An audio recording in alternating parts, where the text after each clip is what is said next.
Storyboards. I usually sit down with the DP, usually the day before. We'll go through every scene that we're going to shoot on the day and we'll storyboard it together. And then having a storyboard saves so much time.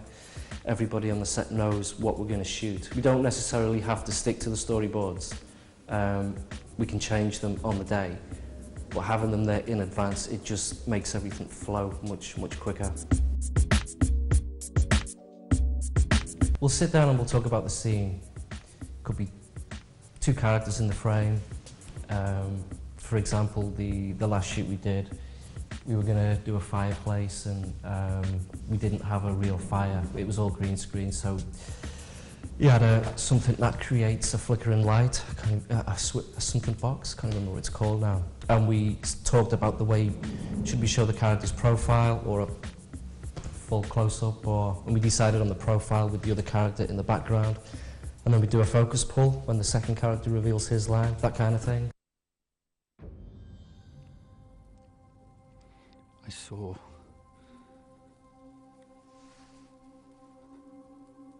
I'm not sure what I saw.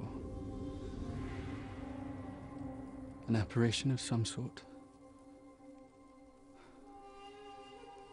It looked right at me.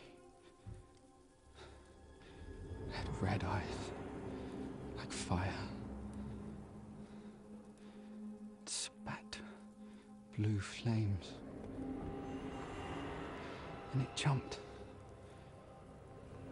Higher than any human or animal could possibly jump.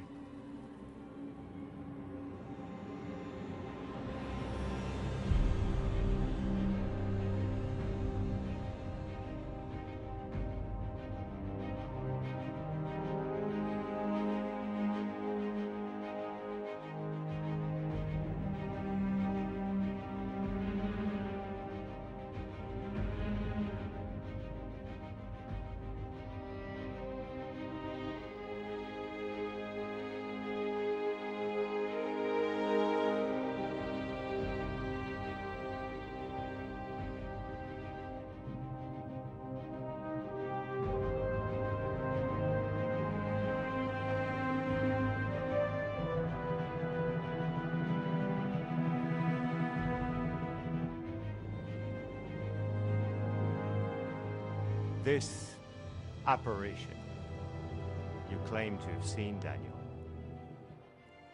Many have reported sightings of it all over London and other parts of the country. The populace, I've named it Spring Hill Jack. What is it? That's why I'm here, to find out.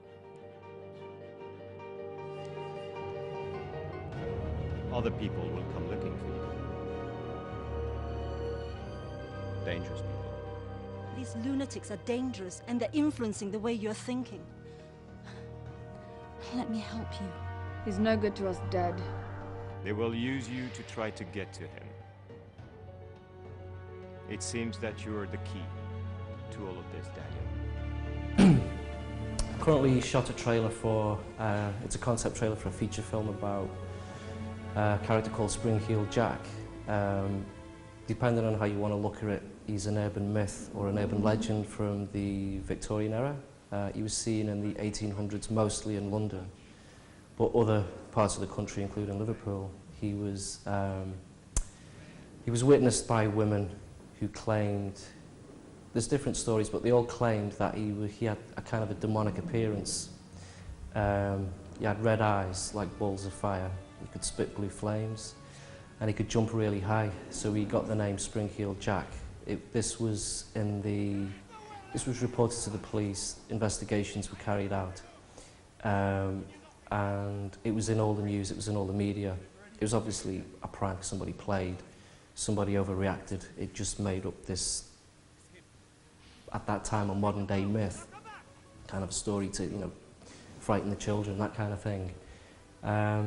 I always thought it'd be a really interesting idea for a feature film. And rather than go for the horror genre, it's not Jack the Ripper, it's something completely different. I wanted to do science fiction. So I came up with this idea that these time travelers go back in time to track him down, find out who he is, why he's there, why he's doing what he's doing. But the story's kind of ambiguous as to whether he's actually really is the villain. You know, it's going to be, obviously by the end of the film, you will learn more about this character, but the key is to keep him a mystery, you know, never show his face, that kind of thing. We got all these like strange characters coming back in time. We've got a crazy preacher, we've got bounty hunters, agents, all this kind of thing, because something big happens in the future which relates to these events. So it's the time travelers are from our future, 200 years from now.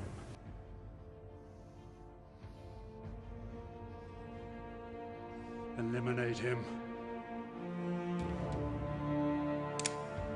Oh, lucky the boy can't remember anything. Because if he could, he would have killed you himself by now. You're in grave danger. Go back home.